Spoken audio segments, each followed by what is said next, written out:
এই ইয়ে যে কেউ লাগে যারা কোনো প্রিন্ট লাগে আমাকে যাতে আহে আওয়ামী লীগ বিএনপি জাতীয় পার্টি যে জল ওরে না সাবজেক্ট আর এটা আলাদা এটা কি সবাই ক্লিয়ার করে বলেন না আমার তো কথাই শেষ করতে দিতে না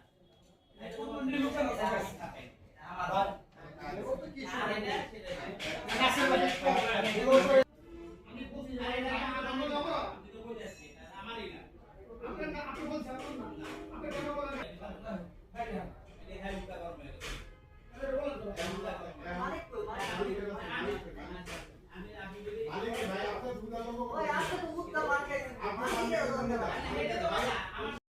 কি করতে হবে আমাদের চিঠি করতে হবে চিঠি করার পরে উত্তর কর্মকর্তারা যদি অনুমতি দিতে পারে দিব আর না এটা হলো সিটি কর্পোরেশনের ব্যাপার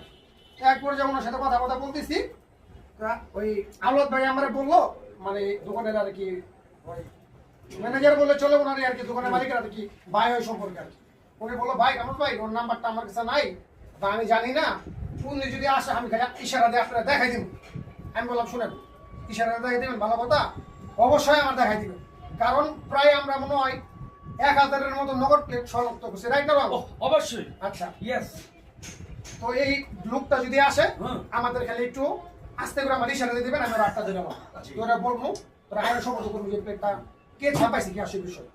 এর মধ্যে উনি আসছে আসার পরে বলতেছে ওনার সাথে কথাবার্তা শেষ তাই না তো আমি ওনার সাথে কিছু না তো আমি গেছিলাম যে সেক্রেটারি যে আসলে এটা তো ছাপানো গেছে কাকা এই কথা না যে কি করা যায় এই লোকটাকে আমরা দূরি কথাটা বুঝেন তো আমার চিন্তা ছিল এরকম তো ওর লগে আমি কথা বলছি ওনার সাথে তো আমার কোনো কথাই না কথা বলার দরকারই নেই এক পর্যায়ে ওনার সাথে আমার একটা কথা হইতেছে কথা শেষ করতে আপনার আমি সঙ্গে কথা বলি আমার কথা বলতে ওরা এক পর্যায়ে কথা বলছে ভাই আমরা তো বিভিন্ন কাজ টাজ করি আমরা ওই যে মোটরসাইকেল একটু লেগে এসে আমি বললাম শুনে বিআরটিএল সিস্টেমটাই আলাদা আর আমাকে প্লেট হারানো গেছে আপনি এদিক দিয়া 2525 2225 550 ওরা ছাপেন না আপনি একটা জিনিস খেয়াল করে দেন এটা কি শুনেন লাস্ট ভোটের হাট ভোটে নিয়ে আসলে এটা যে আমার এখানে ছাপানো হয়েছে এটা আমি জানি আপনি একটা অবৈধ জিনিস আপনাকে ছাপাইতে দিল আপনি ছাপাই ফেললেন না না বুঝা আমি তো ভাই অপারেটর না যে অপারেটর ডিজাইন করছে এটা ও জানার কথা আমার জানার কথা না অর্ডারটা কে নিয়েছিল অর্ডারটা নিয়েছে আমার ডিজাইনার আপনি ছিলেন না ছিলাম তখন দোকানে না আমি ছিলাম না তো পরে যখন ছাপানো হলো আপনারা তারপর এগুলি